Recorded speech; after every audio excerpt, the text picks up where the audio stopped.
lagi dengan saya Maulida di Tanya-Tanya Kami Sehati. Kalau 3 episode sebelumnya kita membahas tentang kesehatan umum, nah kali ini kita akan membahas tentang kesehatan gigi nih sahabat sehati dengan Dr. Via. Hai Dr. Via. Nah, Dr. Via ini adalah salah satu dokter praktek di klinik Sarasati loh. Kalau sahabat sehati mau ketemu sama Dr. Via, bisa datang ke klinik Sarasati hari Selasa, Rabu, Kamis, Jumat, Sabtu, jam berapa dok? Jam 1 sampai jam 5 sore. Silakan datang ke klinik Sarasati. Saya tunggu ya. Nah, hari ini kita mau membahas seputar bau mulut dan karang gigi nih dok. Iya, oke. Yang pertama mungkin bau mulut dulu ya dok ya. Sebenarnya penyebab bau mulut itu apa sih dok? Jadi penyebab bau mulut sendiri itu sebenarnya banyak faktornya ya. Bisa dari keadaan rongga mulut, bisa juga dari keadaan penyakit sistemik lainnya gitu. Kalau dari penyebab dari rongga mulut sendiri itu ada dari karang gigi juga bisa, gigi berlubang, atau sisa akar gigi juga bisa. Jadi nggak cuma satu aja yang bisa bikin bau mulut gitu. Jadi semua masalah gigi yang lain itu bisa bikin bau mulut.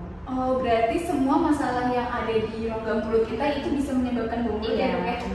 Nah, kalau misalnya akibat dari bau mulut apa sih dok?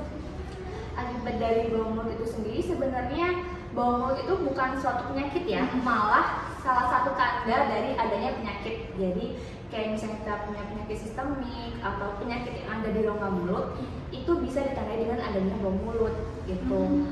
Untuk akibatnya sendiri mungkin lebih ke dampak sosial, jadi seperti kurangnya percaya diri, gitu kan. Masa kita mau pakai masker terus kan, ngomong kan nggak mungkin ya, berarti kalau misalnya berhubungan dengan pekerjaannya menghadapi konsumen seperti itu, jadi lebih ke menurunkan percaya diri aja. Karena bau mulut itu bukan suatu penyakit ya dok? Iya benar. Oke dok. Nah, sebenarnya cara mencegah bau mulut itu apa sih dok? Kita lihat dulu dari penyebabnya dulu ya. Misalnya dari karang gigi, bisa dibersihkan giginya atau bisa dengan perawatan scaling itu tadi gitu. Nah, untuk scaling sendiri itu nggak bisa tuh kalau cuman kayak setiap ada karang gigi kita bersihkan. Baiknya sih tiap 6 bulan sekali. Jadi sebelum bau mulut kalau bisa dibersihkan gitu, jangan menunggu bau mulut dulu baru dibersihkan gitu. Terus misalnya ada gigi yang berlubang, sebaiknya cepat ditambal. Dan misalnya ada sisa akar, sebaiknya cepat dicabut gitu. Nah, sebenarnya tadi kan dokter udah sebelumnya bilang ya kalau misalnya bau mulut ini berhubungan juga dengan penyakit sistemik. Nah, itu kira-kira penyakit sistemiknya apa sih dok yang dapat menyebabkan bau mulut? Salah satu di antaranya yang paling sering itu bisa dari penyakit lambung gitu ya, penyakit lambung. Bisa juga dari penyakit diabetes mellitus gitu, karena penurunan kadar apa sih air liur gitu. Jadi kalau mulut kita kering, kemungkinan ada bau khas tersendiri sih gitu. Jadi nggak cuma dari penyakit yang ada di rongga mulut aja gitu. Nah, buat sahabat sehati di rumah nih, mungkin penasaran ya, kenapa sih dok kalau misalnya kita lagi puasa itu biasanya tuh kayak ada bau-bau gitu. Nah, itu kenapa sih dok? Dan sebenarnya wajar nggak sih dok? Mungkin sahabat sehati di rumah penasaran nih. Kalau misalnya kita lagi puasa kan kemungkinan kayak banyak yang mengeluhkan bau mulut gitu ya. Iya. Nah, itu tadi sebelumnya kita cek terlebih dahulu tuh apakah di dalam rongga mulut tadi banyak masalahnya, jadi kayak karang gigi, gigi berlubang, dan sisa akar, apakah ada atau tidak gitu. Kalau misalnya ada, jangan kan kita puasa, nggak puasa aja bau kan gitu. Jadi misalnya ada, kita bersihkan dulu sebelumnya. Jadi sebelum puasa kita harus bersihkan karang gigi. Sebelum ini kan juga udah mendekati bulan puasa, jadi sebaiknya dibersihkan karang gigi, cabut gigi sisa akar, dan tambal gigi berlubang. Jadi biar nggak mengganggu proses puasanya nanti. Terus juga karena kita puasa misalnya yang udah nggak ada masalah nih rongga mulutnya, tapi kok masih bau, bisa jadi karena kita kan seharian tidak makan, lambungnya kan kosong tuh. Nah, situ dari situ gitu. Dan air liurnya kan jarang terproduksi tuh, jadi kering mulutnya gitu. Itu yang menjadi kenapa kita kalau puasa itu dengan bau mulut. Ya. Nah, jadi sahabat sehati kan mau bulan puasa nih.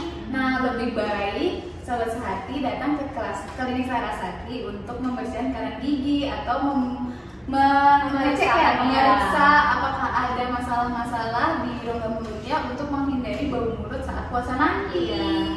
Nah, terus dok, dari tadi kan dokter juga udah bingung nih ya kalau bau mulut itu erat banget kaitannya sama karang gigi. Nah, sebenarnya proses terbentuknya karang gigi itu kayak gimana sih dok? Jadi karang gigi itu nggak yang langsung terbentuk secara cepat gitu, enggak ya, dia memang butuh beberapa waktu dulu, entah bulan, entah tahun gitu sampai benar-benar dia itu keras. Jadi sebelumnya itu bermula dari plak gigi. Nah, plak gigi itu sendiri terdiri dari sisa makanan yang nempel di gigi yang nggak dibersihkan gitu. Biasanya kebanyakan kalau yang sikat gigi nggak bersih, jadi kan masih sisa makanan yang masih nempel di gigi itu. Dan akhirnya tercampur oleh air liur, kemudian lama-kelamaan kan itu ada bakterinya, terus ditambah ada kalsium dari si air liur itu sendiri, dia termineralisasi, akhirnya terjadi proses pengapuran di situ. Nah, akhirnya dia mengeras lama-kelamaan jadi karang gigi gitu. Jadi kalau udah jadi karang gigi itu pakai sikat gigi nggak akan bersih karena dia udah keras gitu. Berarti si karang gigi itu ada awalnya itu dia sisa makanan Iya, yang tidak dibersihkan ya dok, ya lama-lama dia akan mengeras. Nah, makanya itu yang disebut karang gigi gitu. Jadi biasanya dia berwarna udah kuning banget ya, bisa kuning, bisa hijau gitu. Ada hitam-hitam mungkin ya dok? Iya benar kayak gitu. Itu ciri-ciri karang gigi. Gitu. Nah, kalau misalnya akibat dari karang gigi selain bau mulut itu apa sih dok? Banyak. Jadi pertama gusinya gampang berdarah atau bisa disebut radang gusi ya, atau gingivitis nama penyakitnya. Jadi setiap kita gosok gigi atau misal minum makanan itu gampang banget berdarah gitu. Terus kedua bisa jadi gigi goyang, giginya itu gampang goyang karena tulangnya itu udah nggak kuat karena ditempelin sama si karang gigi itu ya tadi gitu, sehingga goyang gigi itu bisa bikin kehilangan gigi. Bisa juga abses atau gusi bengkak gitu.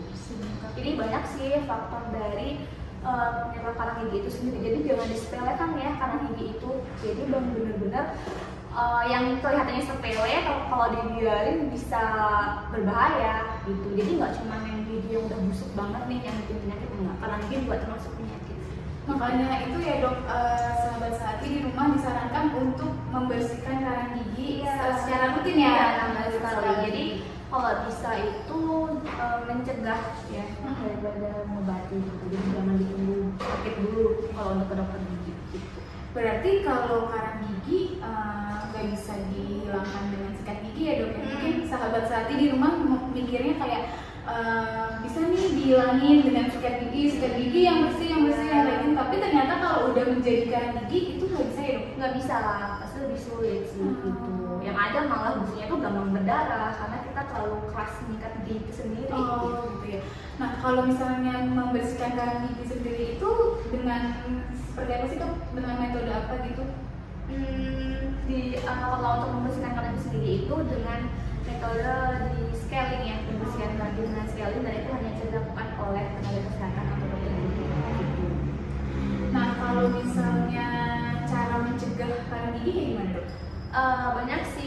Sebelum kita ke tahap yang perawatan, sebenarnya yang bisa kita lakukan itu pertama bisa makan makanan yang banyak mengandung air seperti buah gitu, buah, sayur, minum air putih yang banyak. Nah itu udah bisa mencegah karena karang gigi itu kan terbentuk pertama itu karena saliva juga gitu. Jadi misalnya saliva kita kurang terproduksi banyak, karang gigi cepat tumbuh. Oh, jadi untuk mencegah karang gigi kita harus mengkonsumsi makanan yang berair ya dok, ya kayak buah dan sayur. Iya benar. Buah sayur, terus kemudian namunnya juga harus kanan kiri, dua sisi, jangan satu sisi aja. Setelah itu sikat gigi yang rajin pagi setelah makan dan malam sebelum tidur gitu, sama 6 bulan sekali cek ke dokter sih gitu. Nah, kenapa sih dok mengunyah itu harus di kanan kiri? Kenapa kita nggak boleh mengunyah di satu sisi aja? Karena misalnya kita kebanyakan gini, kalau misalnya mengunyah satu sisi yang nggak dipakai itu malah kotor. Karena orang-orang pasti mikir nggak saya pakai dan nggak kotor gitu kan. Nah biasanya juga kenapa nggak dipakai itu karena dia punya masalah kesehatan gigi yang lain. Misalnya ada gigi berkembang ya. Nah begitu. Jadi solusinya bukan nggak dipakai ngunyah ya. Jadi harus ke dokter gigi untuk dirawat giginya sih. Itu yang bermasalah. Karena kalau misalnya nggak dipakai ngunyah malah menimbulkan masalah lain kan. Kalau dia datang buat ditambal atau dicabut, dia datang sambil dibersihin karang giginya juga gitu. Jadi kenapa mengobatinya karena dia nggak dipakai minyak, produksi air liurnya berkurang. Jadi fungsinya air liur itu sendiri dapat menjadi safe cleaning gitu. Oh iya, jadi membersihkan secara alami ya dok ya. Nah jadi gitu ya sahabat sehati, penyebab bau mulut itu bisa berasal dari masalah yang ada di rongga mulut kita seperti lubang gigi, karang gigi, dan sisa akar gigi ya dok. Iya.